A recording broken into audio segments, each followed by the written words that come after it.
Om Gana Tasma Hasya Gana Jana Salakaya Chashu Yumitamyana Tasma Aishugurudaya Namaha Namo Om Vishnu Pradaya Radhikaya Priyamane Shushumar Bhakti Vedanta Nana Nomine Vanchakapaturu Bisha Kipasino Beacha Patinam Bhava Vishnu Vela Namaha Vindaya Torasi Deva Piyaya Kesa Pacha Krishna Bhakti Prada Devi Sawaya Namana Shri Krishna Chaitanya Prabhu Nityananda Shadwaita Gadhara Shivasati Gaura Bhattavinda Hare Krishna Krishna Krishna Hare Hare Hare Ramo Ramo Ramo Hare Hare。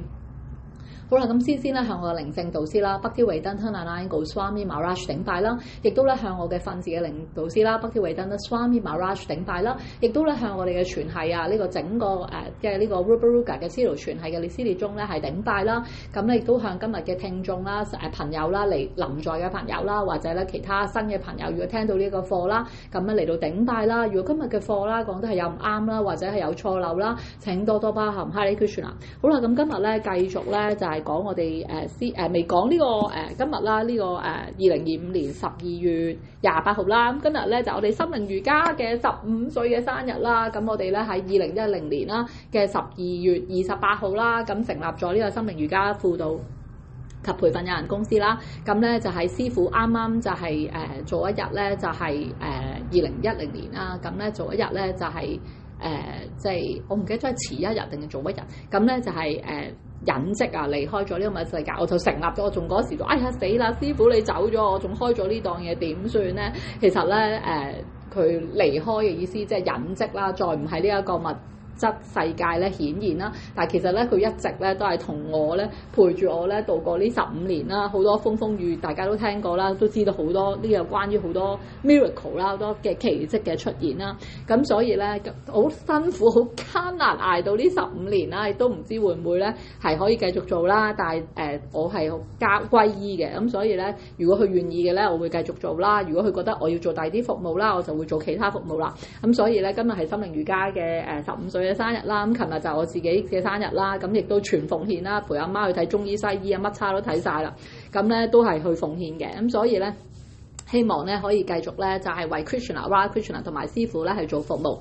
好啦，咁咧講完呢一 part 啦，咁咧就今日咧繼續講呢一本師傅嘅版本啦，呢一個咧 Srimad Bhagavad Gita 就係呢個聖經博家梵歌啦，咁咧就係師傅嘅版本啦，咁咧係已經講到第14章噶啦，每次我哋會講10個詩節嘅，咁今日咧就繼續咧就係繼續翻上個禮拜啦，第14章啊，咁呢個主題咧就係透過3種嘅物質自然嘅形態啊而去做嘅瑜伽。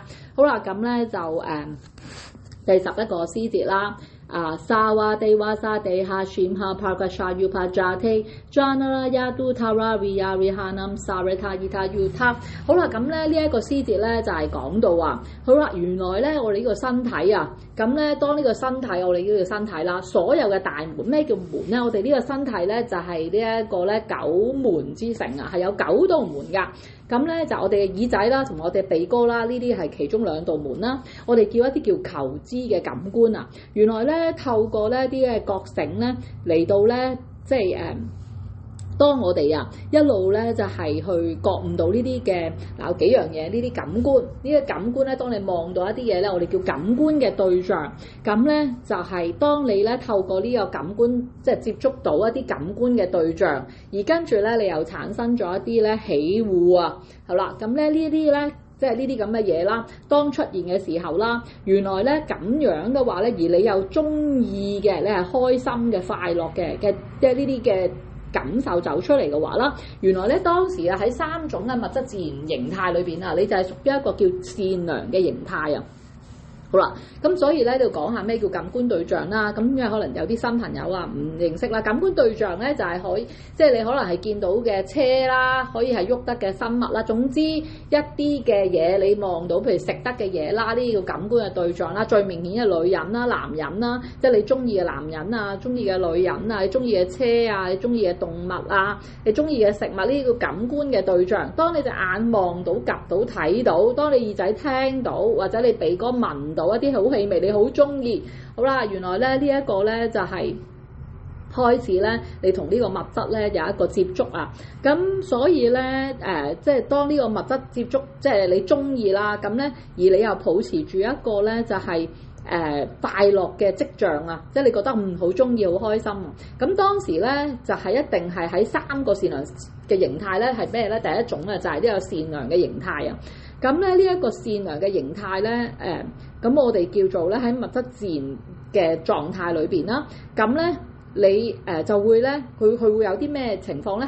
喺另一本經個書裏邊啊，就係呢一個即係呢一個就係大學版本啦。頭先個幼稚園就係梵歌啦，呢個咧北高溫北高雲琴啊，咁咧就係11.25.13裏邊講啊。Yatana Jata Shratam Bharatam Vishwala Swayam Tata Shuhana Yurata Dhamma Jana Gapya Prunam。好啦，原來咧善良形態嘅時候咧，你係有一個啟蒙嘅作用啊。你當時會係點嘅咧？你係純粹而好平和噶。你亦都咧好自然咧會俾其他嘅人啊，我哋叫生物體啦，一啲快樂啊，一啲嘅好嘅嘢啦，知識啊呢啲咁樣啦。咁咧，當你呢個形態主導嘅話咧，你就會抑制咗另外嗰2種嘅形態，包括咧情慾同埋愚昧嘅形態。咁咧陣間我哋會解釋咩叫情慾，咩叫愚昧嘅狀態啦。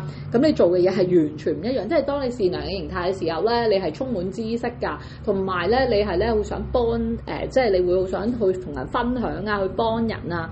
咁啊好多嘅嘢你會做啊，咁去奉獻啊，各樣嘢啦。好啦，咁喺雅談裏邊啦，1.25.9亦都講啊 ，Pushram Sawan Sahatanyam Amaya Chaladhi。好啦，咁你應該意識到啦，你當時咧係能夠咧係控制到你嘅心意嘅，同埋咧即係咩叫控制到你嘅心意咧？即係話你唔會咧就好衝動啊、亂嚟啊，或者咧就係即係古靈精怪咁樣啦。咁咧就係代表你當時咧係有一個善良嘅品質。咁而咧呢個善良品質都唔係話最高嘅喺修行嘅裏邊，因為點解？佢都係依然係屬於喺物質嘅形態底下啦，咁所以咧，原來當你修奉愛或者係心靈瑜伽嘅時候啦，你夾雜住咧呢一個善良嘅形態咧，我哋叫做咧富有呢一個善良形態嘅一個奉愛嘅收集啊 ，Saguna Bhakti 啊。咁喺雅談裏邊1.2510裏邊咧又再講啦 ，Yada Bhagati Mam Payatam Niratala Swala Kamahi Tasata Pratam Viyam Purasham Sara Evacha。好啦，原來咧無論男女善良嘅形態嘅人咧，都唔會好在意關於咧你既定嘅職務啊，即係咩叫既定嘅職務？即係譬如你作為人哋嘅仔女，你要孝順啊，你嘅僱員你要做嘅嘢，你有一啲職務嘅，咁咧就咁反而咧呢一度，當你有善良嘅形態嘅時候咧，你唔係好在意啲，但係當然你都會繼續履行啦。咁但係咧，你個主線咧、主軸啊，就喺崇拜咧，就係至尊主嗰度啊。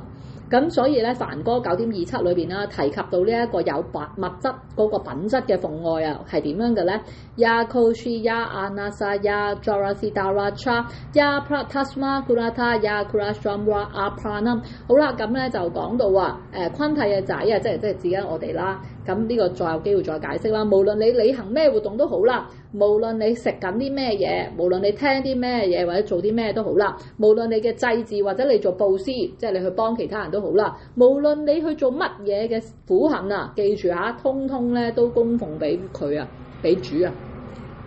咁咧呢一個咧就係有一個物質品質嘅奉愛啦。咁所以就算喺善良形態裏邊啦，呢一種咧就嘅奉愛咧，其實都係有啲物質嘅雜質，都係唔夠純。但係咁當然都已經好好噶啦。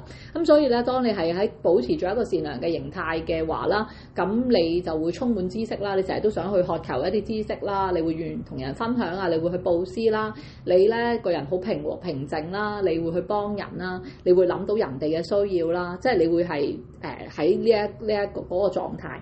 好啦，咁如果情慾嘅狀態，跟住開始講啦，第12個詩節啦。Loka parita ananam kadunam ashwala swayam raja etana janate viha barata rashaham。好啦，跟住開始咧就講到話巴月亞塔王朝嘅翹楚啊，咁呢個有機會再講啦。好啦，原來咧當呢個情慾物質啊嘅品質啊主導嘅時候咧，我哋叫情慾嘅品質，或者叫激情嘅屬性啦。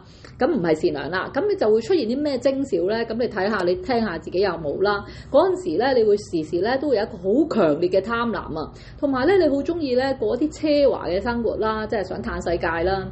咁咧亦都咧會為咗你自己嘅果報嘅工作啦，係竭盡全力啊。咁同埋咧，你係唔滿足於你自己做嘢嘅成果，就算你成功都好啦，你想要更多啊，可能更多嘅名啊利啊等等啦。你恆常啊都會咧想渴求一個感官嘅快樂、感官嘅滿足啊。咁呢一個咧就係喺情慾嘅狀態。咁所以當好多香港嘅人啦，其實咧都會係處喺呢一啲嘅狀呢個情慾嘅狀態咯。咁成日都想更多啦，咁其實已經成功啦，已經得到好多嘢啦，仲要多啲，仲要不斷去累積財富啊！好啦，所以呢度咧講 Paviti 啊，即係話咧各種嘅努力啊 Kanunam 咧即係話咧佢好似你起屋咁樣啦，你好努力啦，你去揾錢想起一間屋啊。Ashma 啊就係話咧感官享樂咧得唔到滿足，所以咧成個詩節啦，尤其係嗰個字啊 Loha 呢個就好重要啦，貪婪啊！咁咧就不斷用好多唔同嘅方法去揾錢啦。你會發覺啦，如果咧嗰樣嘢同錢有關咧，係好吸到啲人嚟嘅。咁你睇下今日有幾多人嚟先啦，係咪先？咁因為呢度唔係講錢噶嘛，咁呢度係講靈性噶嘛。咁所以咧即係嗰啲你講話啊點樣可以賺更多錢啊？咁啊好多人去聽啊，去想知道啦，因為佢哋想累積好多嘅財富啦，已經有嘅，唔係冇。好啦。咁咧就係 Paviti 咧就係解行為啦，就係話咧嗰啲恆常啊做嗰啲活動嘅傾向啊。好啦 Kamana Amparana 就係話開始一樣嘅嘢啦，譬如做起屋啊，或者你想做一個 project 啊等等啦。好啦，咁所以咧佢哋會個不斷咧去循環，就係話當我做完呢單嘢啦，我就會咧就另外一單嘢去做啦，不斷咧 keep 住自己忙碌咧去做啦，去達到咧佢想得到嘅嘢啊。咁所以呢一種嘅我哋叫 Shiha 嘅渴望渴求啊，咁咧無論啊佢咧見到嗰個感官對象係好或者係唔好都好啦，即係可能嗰人衰嘢，但係會揾錢都好啦。咁但係咧佢都會咧想去得到去做啊。咁所以咧就係我哋就講話佢咧係渴求嗰個嘅感官嘅享樂啊。好啦，咁所以咧喺雅談裏邊 1.25.14 裏邊講啦 Yadi Jaya Tasma Sava Raja Sahabahikanam Chadadiana Yatta Kanama Yastarashaham。 好啦，咁呢個激情或者情慾嘅狀態嘅品質啦，就會導致乜嘢咧？導致兩個結果，第一個依附係 attachment 啊，第二個咧就係分離嘅主義啊。好啦，咁咧就係令到你嗰個人咧時時咧就係成日都唔定嘅個人。咁因為咧，當呢個激情或者係情慾嘅狀態主導嘅時候啦，善良同埋完美嘅狀態咧就會即係被壓倒啊。咁所以嗰個人咧會點咧？佢不斷咧去求取嗰個名利啊，同埋咧去收集啊。即係佢已經有一個樓，再收集一個樓，或者已經有一架車，或者佢已經有一個老婆，可能佢想有多個幾個老婆咁。咁但係呢度講到啦，就係話你所收集嘅嘢全部咧。如果你之後咧做翻一個總結啊，到最後咧其實全部都係痛苦嚟嘅。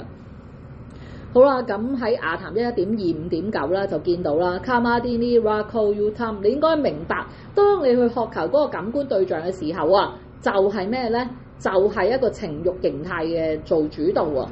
咁所以啦，就如果你嘅奉愛啊，即係奉愛意思，即係當你去做修行收集嘅時候，將你自己完全嘅奉獻俾你嘅主啊或者神嘅時候啦，咁如果你夾雜咗呢啲嘅，即係想去追求呢啲物質嘅嘢，咁其實就係一個情慾狀態品質底下嘅去收集，唔係一個純粹嘅奉愛啦。咁所以咧，我哋叫呢個做觀啦 Bhakti 啊。咁所以咧就喺雅談 1.25 裏邊講到話 Yadiva Ashura Ashrama Bhajata Swaha Kamahita Raja Kiratam Vaya。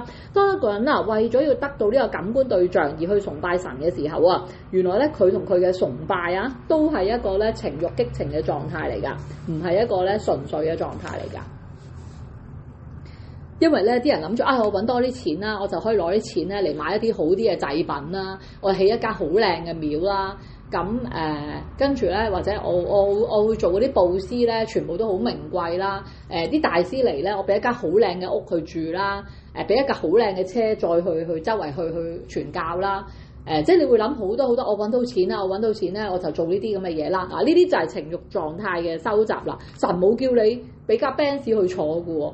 總之你個心有啲咩你俾到，佢冇叫你去追嘅喎，係你自己想要佢，唔關神事啊！你冇錢神都要中意你啊，佢要你個心係啦，唔係咧你有幾多銀兩，或者咧你有幾多嘅地位，或者你有幾多嘅尊重，或者你有幾多權力，佢冇要求呢啲嘢，佢真係要你個心係啦。好啦，第13個詩節啦 Aprasha Pariti Cha Parado Moha Eva Cha Tasma Eva Janati Rajama Kudu Nandana。好啦，咁咧呢一度啊就講到呼籲王朝嘅後裔啊。好啦，開始咧講到第三個品質啦，就係一個愚昧嘅品質啦。原來咧，當有一個人咧處喺一個愚昧嘅品質嘅時候，有咩徵兆咧？原來咧佢係咧會令到嗰個人啊冇咗嗰個分辨嘅能力啊，佢咧亦都開始咧有一個叫麻木不仁啊、瘋狂同埋錯覺啊、錯亂啊。咁所以咧呢度講梵文 apasha 就係冇咗呢個分辨力啊，同埋咧佢會點嘅咧？佢即係經典禁止用暴力啦。咁咧ahimsa啊，咁咧即係唔殺生啦。咁咧都好啦，佢會接受嘅，佢會接受呢個暴力㗎，佢甚至會做對人其他人咧係做暴力。avita 咁就係意思咧缺乏努力，而咧pradama 呢個字啦就係話相信眼前嗰啲嘢咧係唔存在嘅，即係啲幻覺。咁 moha 意思啦就係全神貫注喺啲虛幻嘅嘢裏邊啊。所以咧呢個詩字開始咧，至尊主咧就解釋啊，當一個人啊喺物質嘅狀態裏邊處喺一個愚昧嘅狀態嘅時候啦，佢就會有呢啲咁嘅嘢，就係冇咗辨別力啦，冇呢一個嘅知識啦，佢所有嘅嘢都係瘋狂啊，做一啲咧一般嘅人係唔會做嘅嘢啦。所以譬如啱啱你見到電視啦，咪台灣有條友廿幾歲仔啦，就即係整一啲咩煙霧彈啊，跟住就去放啊咁樣啦。根本你會諗一般人會咁樣做啦，就係因為當時佢處喺一個愚昧嘅狀態，佢已經冇一個分辨嘅能力啊，做一啲平時佢唔會做嘅嘢啦。咁其實結果係咩？自我毀滅啦，係啦。咁所以咧係好危險嘅。當你處喺一個愚昧嘅狀態嘅時候。咁因為咧，你係一個虛假嘅全神貫注裏邊 moha 嘅意思啊，即係話咧，你係為咗啲短暫嘅事物嘅嘢啊，嚟到咧去毀滅咗你自己啊。咁所以咧，呢個係非常之即係災難性嘅，即係當你處喺一個愚昧嘅狀態嘅時候。咁所以咧喺雅談 1.25.15 裏邊啦，就會講到啊 Yadi Jaha Raja Saratatamo Mukalaya Jata Yoyata Soka Marashram Dirachaya Himaraswaya。所以咧愚昧嘅狀態啊，令嗰個人咧冇咗平時嗰啲嘅智慧啊、理智啊、分辨力啦。頭先講結果係咩咧？會令到嗰個人墮落㗎。咁當呢個人呢個愚昧嘅狀態強勢嘅時候咧，壓倒咗呢個善良嘅形態啦，同埋激情嘅狀態，即係第二行先我哋講嗰個啦。咁最後咧嗰個結果咧，都係嗰個生物體啊，即係嗰個人啊，係會咧遭受到咧嗰個慘啊、悲傷啊、錯覺啊，咁咧同埋暴力啊、情慾嘅慾望嘅支配啦，同埋佢會瞓覺會中意瞓覺啊，懶懶散散咁樣，呢啲咧都係一個愚昧嘅狀態。咁所以咧就所以當主話啦，當你咧處喺一個愚昧嘅狀態，但係你又崇拜神嘅時候咧，咁就係夾雜咗一個愚昧嘅狀態咧嚟到去崇拜神。咁所以咧就係唔係純粹嘅奉愛嚟嘅呢啲。咁所以咧係你當你處喺一個愚昧嘅狀態嘅時候咧，你就會係行使暴力啦。你會殺生啦，呢個暴力唔單止係人啦，對眾生嘅所有嘅生物體啊，包括動物啊、喐得啊嗰啲嘢啦，咁就會好危險咯。咁佢陣間都會講咧，呢啲唔同嘅形態底下咧，嗰啲人嘅下場。好啦，第14個詩節啦。Yadi sawa prajatu pradam yadi diha batam tatatama viham lokam amana pratiyate。好啦，咁所以咧個下場係咩咧？當一個咧人啊，佢係一個即係一個生物體啦，佢係一個善良嘅狀態嘅時候啊，離開咗呢一個身體呢個軀體，我哋上次之前講過一個場所啦。好啦，咁咧佢會去邊度咧？咁就會去到一個叫高等嘅星球啦。咁有機會再同你分享咧，就係呢個物質世界啦，即係14個星系啊，低等嘅星球、高等嘅星球啊，跟住之後咧就去到即係唔同嘅星球，最後去到咧跟住我哋嗰個有塊海報咧，專係講呢個地圖，即係呢個藍圖啊，宇宙嘅藍圖。咁佢哋咧就會去一啲高等嘅星球啦。咁啲高等星球咧就係嗰啲咩天使啊嗰啲咧，就會喺嗰度享樂啦，即係個高級嘅感官享樂啊，物質嘅感官享樂。好啦，咁佢哋咧就嗰度咧就係一啲崇拜金子宮嘅大聖人嘅地方啦。咁嗰度咧係冇情慾同埋愚昧嘅狀態嘅。咁所以咧，當你咧就係，所以咧呢度咧提到話，即係師父咧做咗少少嘅解釋啦。當你喺死嘅時候啦，呢個好重要啦，喺臨終嘅時候啊，咁咧原來咧你嘅所思所諗所想咧係非常之重要啦，就會決定你下一站咧去邊度啦。咁所以咧就當然呢個係臨終時候嗰個嘅意識形態，第二就係你嘅業報。咁所以咧，當你係處喺一個善良嘅形態嘅時候，走嘅時候啦，你就會去到一啲高等嘅星球啦。但係如果當你咧即係高等嘅星球，就係話嗰個地方係會令到你快樂，同埋咧係嗰度係好即係好完美無瑕嘅。係啦，就會去到呢個叫做咧天堂嘅星球啦。咁等你咧繼續去享受一啲咧即係你想享受嘅嘢啦。咁但係咧呢度講啦，唔係話你咁容易㗎。當你去接觸咗一啲臨死嘅人嘅時候咧，佢哋臨終嘅時候咧嗰個唔係咁易咧，俾你諗得到一啲而家你諗到，因為你而家個人嘅狀態係好平和啦，你可以再諗到好多嘢啦。咁所以咧，師傅講啊，平時你嘅所思所想啊，你成日都諗住嗰樣嘢啦，咁嗰陣時就會走出嚟㗎啦，會好似咧一匹好似個相咁啊，好似個相簿咁，即係你成世人啊經歷嗰啲嘢就會一次過走晒出嚟。所以咧，如果你唔係恆常諗住嗰樣嘢嘅時候咧，嗰刻你係會記唔到，因為你啲氣係七上八落。因為你個靈魂就嚟要離開呢個身體咧，即係可能佢有依附啊，或者其他嘢唔係咁容易噶。咁呢個有機會先再同大家分享一啲離流嘅人嗰啲嘅情況啦。好啦，第15個詩節啦 ，Rajaya Paratam Gata Kama Sarda Jayate Taha Pranama Tasma Mukhayoju Jajate。好啦，咁當喺情慾狀態嘅時候啦，或者我哋叫激情嘅狀態嘅時候啦，佢即係臨終啦，咁佢又會點樣咧？呢類人啊，就會咧，佢會投生去邊度咧？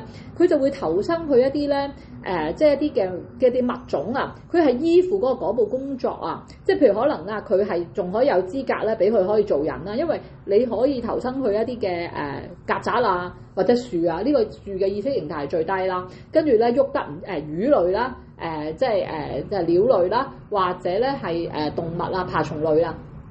咁咧呢度都講過㗎啦，840萬種生物體啦，唔同嘅生物體咧，都係為咗你當時你嘅資格可唔可以去到，你先可以咧投生去嗰種物種裏邊啊。咁你咧原來咧就係當係一個情慾狀態嘅時候咧，你就會投生喺嗰啲依附嗰部工作嘅人裏邊啊。咁所以咧，咁嗰啲人即係譬如佢好似係激情狀態，成日都會追求名利啊，咁佢哋就會去咗嗰啲家庭嗰度咯。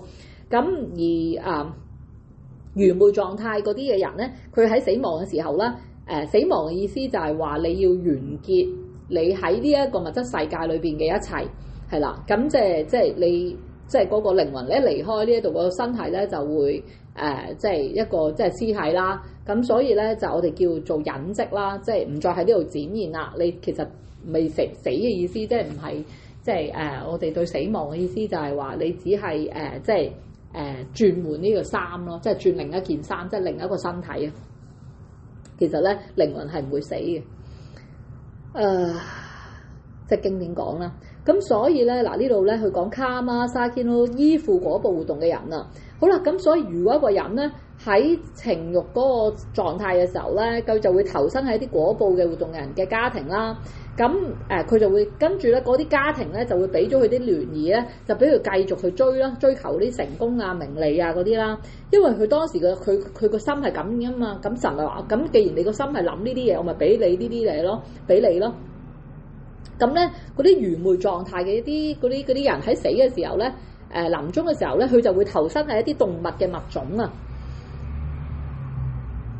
好啦，咁所以咧呢度咧就即係 Krishna 都講啦，因為呢個博伽梵歌咧就係神同佢嘅朋友 Arjuna 個對話，就係講嗰啲靈魂啊、物質啊、世界啊、大自然嘅一啲知識啊。咁所以咧有人認為啦，靈魂一旦投生喺啲人類嘅物種啦，即係我哋而家臨在呢啲啦，就唔會去到一啲低等嘅物種啦。事實上咧就係唔係㗎，你就如果你呢一世做咗人，你下一世唔代表你係做人㗎。如果你冇做人嘅資格啊，你嘅意識形態啊，唔可以去到一個叫做咧人類嗰個嘅情況嘅話咧，你係唔可能有機會咧去返人類嘅物種㗎。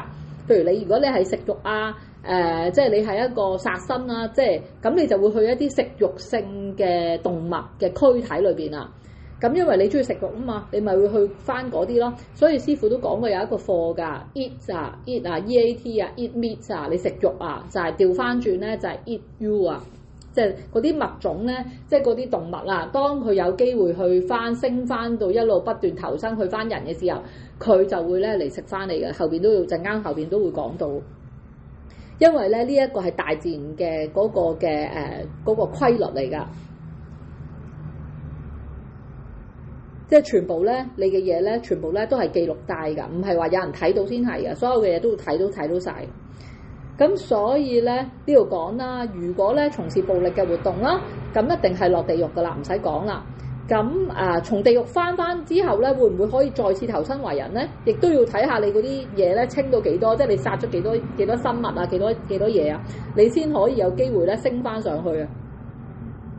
咁咧個人咧就要由一個愚昧嘅狀態升翻上去一個叫情慾嘅狀態，再由一個情慾或者激情嘅狀態啦，去翻一個善良嘅形態啊，先有機會咧可以咧真係有機會。咁通常如果你話大躍進咁樣大升級咧，你一定要同一啲純粹嘅奉獻者，我哋叫師傅級嗰啲啦，一啲嘅guru啊，一啲真實無偽嘅領導師聯誼啦。咁咧就係透過佢嘅恩賜啊嘅託庇啊，俾一啲靈性嘅知識你咧，你先可以將你嘅意識知覺咧提升翻啊，即係個大躍進。咁你先咧會開始咧放棄呢啲咁嘅殺生嘅呢啲咁樣嘅諗法啊。咁所以咧就你擺脫咧呢啲嘅愚昧嘅狀態，即係放棄一啲愚昧嘅行為啊。咁託庇俾一啲咧就係完全係冇物質屬性嘅一啲奉愛嘅收集者啦。咁嘅話咧，當你咧內外都乾淨啦，即係身體呢個乾淨啦，裏邊咧就係好乾淨，你個心好乾淨啦，好純粹啦。咁你先可以用你個心眼啊去見到咧，即係一個咧你想見到嘅主啊。因為用呢個物質嘅眼睛咧，物質嘅視域咧，你係睇唔到嘅，你係要用靈性嘅眼睛，因為好多嘅污染，好多嘅缺陷，你只可以用你嘅靈性嘅眼睛咧，先可以睇得到咯。咁咧，當你可以真係用你嘅眼可以見到神嘅時候啦，咁咧你嘅生命咧就代表已經係完美同埋成功，唔需要再投生噶啦，唔需要再去嚟到呢個物質世界裏邊咧去受苦啊，要受呢啲生離死別啊、生老病死啊呢啲咁嘅嘢啦。好啦，咁所以呢度咧有個呢個第15個詩節啦，個總結啦，就係話咧，原來咧一個人啊，再次強調啊，喺臨終嘅時候咧，你想去邊一個目的地咧，就同佢嘅意識知覺咧係相呼應㗎。臨終時候嘅心意所追求嘅嘢，就會決定咗你下一個目的地同埋身體。所以咧呢度提到啦，就係話咧喺臨終嘅時候啦，一定要咧冥想啊，諗住啊你嘅至尊主啦，你嘅神啦，去憶念佢啦。咁嘅話，你先可以咧去到佢嘅地方啊。如果唔係咧，你都要繼續咧就係接受呢啲不停嘅生老病死啊，不斷要去工作啊，去做嘢先有飯食嘅地方啦。喺靈嘅世界就唔需要啦，因為唔會死嘅，基本上亦都唔係靠食物啦、錢去養活啦，所有嘢都係靠神嘅恩慈愛去維繫。好啦，第16個詩節。好啦，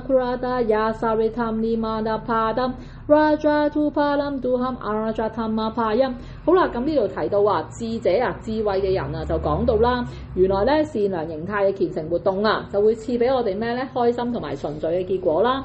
而一啲情慾形態嘅活動啊，只會帶嚟痛苦啊。而咧呢一個咧愚昧形態嘅活動，唯一嘅結果咧，只係乜嘢咧？即係愚昧啊，即係蠢啊。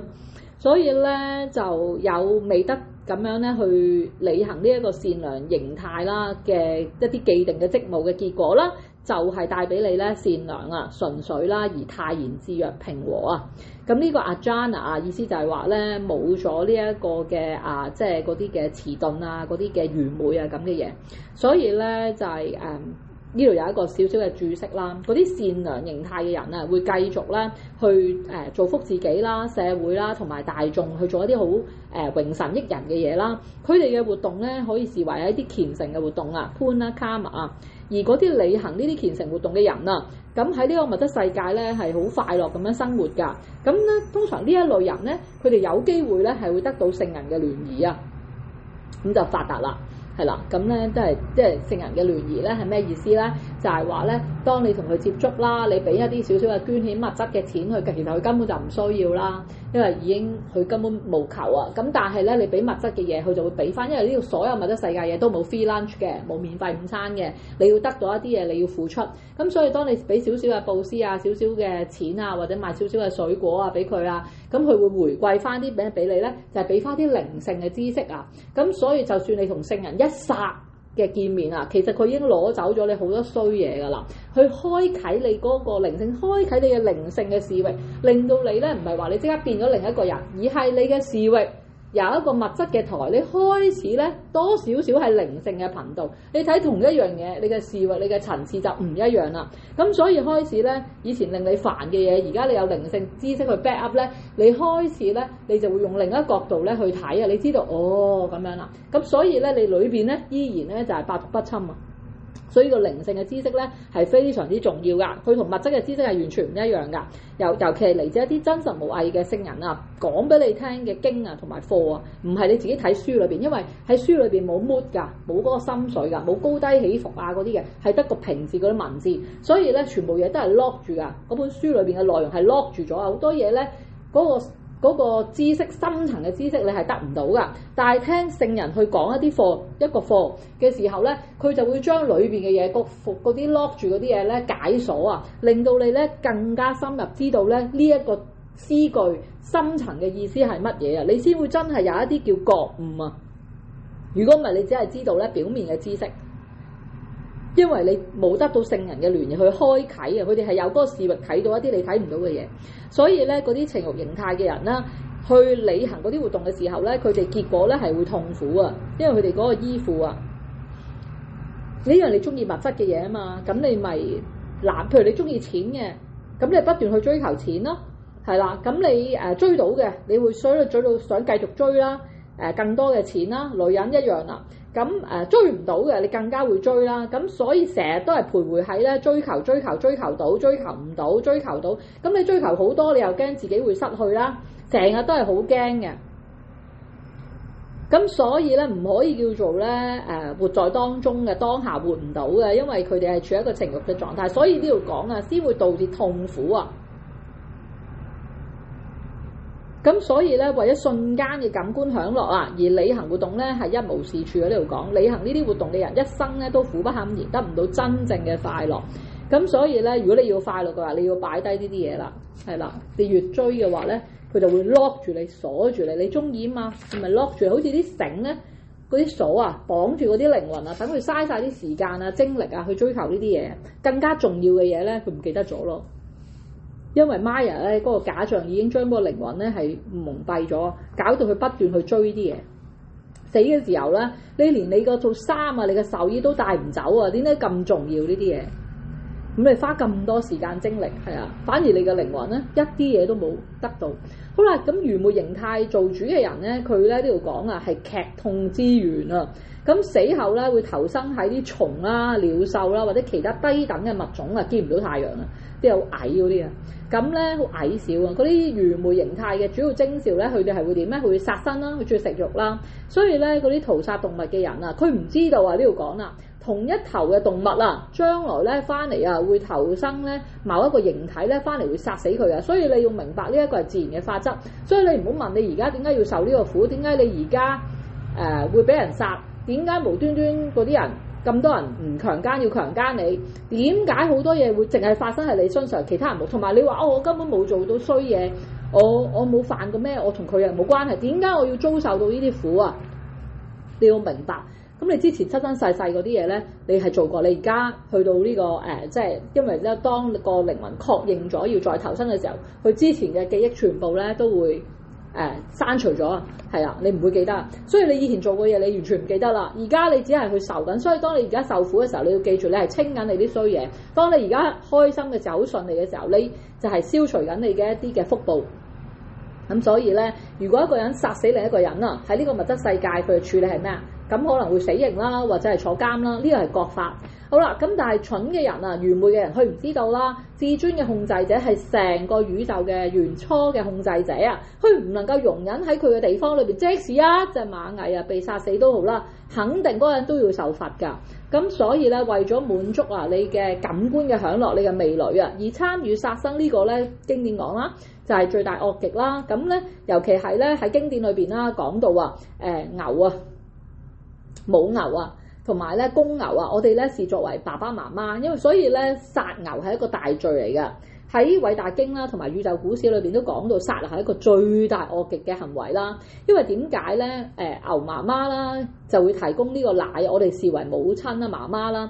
牛爸爸啦，我哋視為咧佢係幫手耕田啊，所以佢係一個爸爸啦。所以咧我哋係需要爸爸媽媽嚟養育嘅。咁所以咧，如果你係去殺牛食牛，咁就好大鑊噶啦！好彩我嗰時都係細個咧，我都係食牛，但係好細個之後開始咧，我發覺牛對皮膚唔好咧，我就已經冇食牛啦，都係其他嗰啲肉啦。咁咪最後咧，連其他肉啊魚啊都斷埋啊！咁所以咧就即係呢個我知道係我嘅甚沙或我嘅印記咧。總之食牛係唔好嘅，我個腦裏面出現咗呢一樣嘢。咁呢個係我知道我之前咧係一路收開嘅，咁所以好自然我對呢一樣嘢好快就可以放棄到啦。咁所以千祈啊，唔好食牛啦！記住啊，其他嘢可以食㗎，你可以食其他嘢，唔好食牛啦。好啦，咁所以咧，而家嘅人類社會啦，咁通常咧善良形態咧都唔係咁多㗎，比較多咧就係激情同埋愚昧嘅形態做主啦。咁咧呢啲人咧嚟講，其實對多啲人嚟講，其實好危險嘅。咁聰明嘅人咧，一定會處喺一個善良嘅形態啦。咁啊，託庇俾主去修行啦，去唱頌呢個聖名啦。咁所以咧，同聖人聯誼就可以俾你咧有一個視域，去知道呢一啲嘅嘢啦，令你咧幫你喺下一站啊，去消除一啲嘅困難、一啲障礙啊。咁亦都咧最重要啦，俾你睇到每一樣嘢咧都係同神咧係有關嘅，係無處不在嘅。好啦，第17個詩節啦。Savida Savatam Jana Rashara Loga Evacha Parmada Moha Tasma Baro Jamana Evacha。好啦，咁所以咧知識啊，原來咧係源自咧呢一個善良嘅形態啊，而呢個情慾嘅形態就會引致一個貪婪、貪心啊，而呢啲咩粗心大意啊、錯覺啊、愚昧呢啲，全部都係愚昧情，即係愚昧形態底下嘅產物嚟嘅。咁所以咧，當你發覺咧，即係你個心開始咧好多嘢諗啊，想好貪嘅時候，你嗰時咧係處於一個情慾嘅狀態咯。咁啊，時刻咧都要檢視自己啦，去睇到自己咧係穩住喺邊度，同埋要保護自己，唔好做一啲即係會傷害自己嘅嘢啦。好啦，第18個詩節啦。Yuhatam Arasha Savata Suhamaya Tarasha Raja Jahanam Guna Viti Saha Ato Galati Tasma。好啦，嗰啲善良形態嘅人啊，頭先講咗啦，佢嘅下場去到一啲高等嘅星球、天堂嘅星球啦。嗰啲嘅情慾嘅形態嘅人啦，如果佢仲係有機會可以咧，即係有做人嘅資格，佢哋會喺地球做人啦。而嗰啲愚昧形態嘅人啊，佢哋全神貫注喺啲即係咩度咧？就係頭先講啲愚昧嘅嘢度啊嘛。咁咧就會好懶惰啦、瘋狂啊等等啦，佢哋咧就會落到低等星球。所以愚昧嘅形態嘅人一定係食肉噶啦。咁即係佢會做一啲行業咧，佢都會係一啲譬如屠宰員啊、殺生嗰啲嘢啦、暴力嗰啲啦。咁所以咧，如果善良嘅形態啲人中意食新鮮嘅嘢嘅，中意知識嘅，中意分享嘅，諗到其他人嘅，即係造福人嘅。情慾激情嘅狀態咧，佢中意食一係好鹹，一係好辣，係啦。咁即係唔會話中意鮮味啊嗰啲咁樣啦。咁咧就咁咧做嗰啲嘢咧，通常都係想有嘢翻嘅。即係咩意思咧？即係話要成功嘅，係啦。如果嗰啲嘢咧冇得機會俾佢成功揾錢賺錢咧，佢唔會做嘅。愚昧嘅人咧就唔想做嘅，瞓覺就有錢唔使做，係啦。最好就即係人哋養咁樣啦。咁呢啲就係愚昧嘅形態嘅人就會係咁咯。咁所以咧就所以佢哋咧就係會落地獄。第19個詩節。Nayam kunayam kama yadi trada yati gan gan gunaka pradam vitima bhava sarasati。好啦，咁除咗咧呢三種嘅物質自然形態之外啦，當個生物體啊就係睇唔到任何嘅活動嘅媒介啊，亦都覺悟，即係佢覺悟到咧呢一個靈魂咧係即係佢開始咧如果係超越咗呢個善良、激情同埋愚昧呢三個形態啦，咁即係咧佢知道就算係善良形態都好啦，都係喺物質噶嘛，佢要超越呢啲嘅嘢嘅時候咧，咁嗰個時嗰個狀態咧就係話咧係最純粹嘅狀態啦。咁譬如佢譬如佢做一樣嘢啦。譬如好似對一啲修行者、奉獻者嚟講啦，佢去衣食住行啦，其實佢都會做呢啲嘢㗎。咁佢有啲咩唔同咧？同一般人，咁佢會諗啦，佢食嘅嘢啦，佢會諗佢係為咗神而去食啦。點解啊？因為佢有咗體力啦，去食善良嘅食物、新鮮嘅食物啦。咁佢食咗呢啲嘢啦，佢有能量啦，佢就可以去做服務啦。即係佢就可以去服侍神像啊，去掃地啊、掃廟啊，去服務聖人啊。去派書啊，派一啲經典啊咁樣啦。咁就同一般人唔同啊。一般人咧，如果佢唔係一個收集嘅話咧，佢食嘢佢係為咗自己啦。哇！我唔食嘢咪餓死係啦。咁但係動機唔一樣。雖然表面做嗰樣嘢係一樣，咁所以咧，當佢衣食住行各樣嘢，佢生活嘅所有嘢，佢諗嘅嘢，全部都係為咗佢為神嘅時候咧，嗰陣時佢就係一個純粹嘅狀態，咁啊非常之高啦嗰時。佢唔係為自己㗎。佢係為咗神而活㗎，為咗 Guru，為咗領導師而活㗎。咁所以咧呢度講啊，就係話咧佢咧呢度講，譬如河流啊、山岳啊，去到即係山啊、河啊、海啊呢啲啦，到螞蟻啊、啲動物啊、啲攀藤啊、樹木啊等等，去到人類等等啦，好多唔同嘅物種啦。咁咧，其實咧，原來眾生啊，一路咧去 run 住嘅時候咧，其實佢哋都係受制於呢一個自然嘅形態㗎。你好難咧去跨越呢啲咁嘅狀態㗎。咁所以咧，如果你唔係話，因為之前你有一啲嘅叫 security 啦，一啲靈性嘅功德嘅話咧，基本上咧你好難，或者你即係基本冇機會去同啲聖人嘅聯誼啦，去到聖地啊，接觸聖人啊，去服務聖人嘅話咧，你係唔會得到呢啲知識，亦都唔會知道呢啲咁嘅嘢啦。你繼續做緊你嘅嘢，因為點解？因為你未有資格，冇資格啊。咁你咪再繼續做翻你嘅嘢咯。係啦，就算俾你有機會輕輕咁樣掂到呢啲知識都好啦，你都會覺得呢啲都係廢話嚟嘅，冇用嘅，幫唔到手嘅。點解啊？因為你根本冇資格去接收呢啲嘢，所以你裏邊嗰個印記冇印記㗎，你冇呢方面嘅印記啊，你繼續咁喺度咧去服務 Maya 啊、假象啊，不斷去追啊。咁所以咧，你好難去超越呢個物質自然形態啊！就好似喺頭先講啊，好似喺個大海裏邊啊，你咧個微靈啊，就喺個海裏邊喺度浮沉啊！如果唔係 Guru 一手咧將你拔起喺個海裏邊啊，你靠你自己嘅力，你點可以游到上去？係冇可能㗎！所以咧，呢個物質嘅存在嘅海洋咧，即係個苦海啊，係咧。係捉住啲靈魂繼續喺度咧？點解啊？因為你唔想去服務神啊嘛，你唔去想去做虔誠啊嘛，你反叛啊嘛，你要想自己話事啊嘛，你想享受啊嘛。神話好啦，我俾呢個地方你啦，俾呢個地方你可以做你想做嘅嘢啦。咁但係當你去到呢啲情況嘅時候，去咗物質世界嘅時候咧，你就要為你自己嘅嘢去負責任，為你自己嘅生存去努力啦，你就苦不堪言啊！時時咧都經歷快樂啊、痛苦啊。不停咁樣上上落落，無時無刻都係驚㗎，冇安全㗎。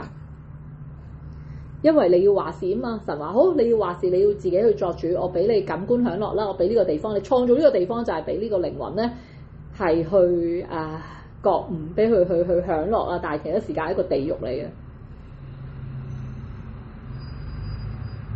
所以你話點解呢度咁多地震啊、山泥傾瀉？呢度唔係俾你享受嘅地方嚟嘅。呢度係俾你覺悟自我，等你可以跳翻去、升翻去更加高嘅，等你嘅意識形態高啲，去翻更加高嘅地方。咁所以呢度唔係俾你享樂。所以當你喺度埋怨緊呢個物質世界點解咁多苦、咁慘、咁凄涼，神咪喺度嘅咩？神一直都喺度去觀察緊你喺度做緊乜嘢。咁所以咧，喺度神喺度諗你幾時翻嚟啊？所以咧有一個比喻啊，就係我哋心裏邊咧。裏邊咧就有兩隻雀仔啊，咁咧就坐喺個心臟嗰度，有一隻雀仔咧就係我哋啊。其中一隻雀仔就係我哋嘅，就係微小嘅靈魂啦。咁咧就啄喺度食緊呢一棵樹嘅果實啦。另一隻雀仔咧就喺度夾住嗰隻雀仔，嗰隻就係神啊，嗰個就係超靈啊，即係你可以叫一般人叫良心啦，睇住夾住你，佢唔冇嘢，佢就睇住你嘅啫，睇下你嘅所作所為，幾時你望下我，係啦，幾時你向翻神，幾時去翻靈性。咁所以咧，當嗰個微靈啊，嗰個即係生物體一個人咧，一路喺度享受緊啲物質嘅嘢嘅時候啦，咁咧佢就唔望神嗰邊，佢就繼續咧越係向物質嗰邊，佢就越係痛苦咯。咁咧就好難咧走翻出嚟啊！直至到有一日佢覺悟到啦，當幾時覺悟到咧？當佢攞走晒你所有嘢啦，跟住你神啊，好慘啊！我而家冇人可以靠，我梗係可以靠你啊！咁樣咁於是咧神就開始咧俾你啦，開始咧俾你咧接觸到呢個靈性啊！所以咧貧窮嘅人修行咧係大躍進嘅，有錢嘅人好難修行，因為佢只係相信錢啦，佢係唔會相信神嘅。好難係有錢人嘅人，佢又相信神啦。咁呢啲係非常之矜貴，非常之少。好啦，最後一個20同埋21，最後兩個詩節。Guna etam ata chura dehi diha saburbayam drama mita jata durahamrata ashate。好啦，呢三種啊具有牽制力嘅品質咧，就係呢一個物質軀體嘅成因啊。佢咧，你超越咗佢之後咧，呢一個體困嘅生物體啊，即係呢一個身體咧係困住嗰個靈魂嘅。咁所以咧就直至到咧你離開嘅時候咧，你即係離開呢個肉身咧。咁你嘅精微身體咧，呢個叫粗糙嘅身體，裏邊有一個叫精微嘅身體，就係你嗰啲記憶啊、智慧嗰啲咁嘅嘢啦。咁咧就離開嘅話咧，就會去到下一站啊。咁咧就如果你唔能夠超越呢三種嘅物質自然狀態嘅話咧，你好難擺脫呢一度講啊，好難擺脫生老病死呢啲嘅痛苦嘅束縛啦，亦都唔好講話解脫啦，係啦，我哋叫梵文叫 moksha。咁所以咧就好啦，所以咧，如果你唔係因為咧得到一啲叫絕對真理，或者得到呢啲靈性嘅知識嘅話啦，基本上咧你係好難跳出嘅嗰個假象啊，嗰個物質三種自然嘅形態嘅，你係繼續咧受緊啲生老病死嗰啲苦嘅影響啊。咁所以咧喺呢個知識咧方面咧達到完美嘅人啊。咁咧，原來咧都會咧係為咗得到咧至尊主蓮花足嘅超然咧奉愛咧而放棄知識啊！最後佢哋連知識都會放低，佢哋只會咧去投入去做服務啊！咁佢哋做服務，譬如可能服務聖人啊、神像啊、廟啊、聖地啊咁樣啦，咁咧好平和啊！咁所以因為佢哋知道所有嘢都係靠神就會俾嘅，既然神俾嘅就接受啦，神唔俾嘅咪繼續即係忍耐啦。咁咧去品嚐嗰個純粹嘅甘露啊！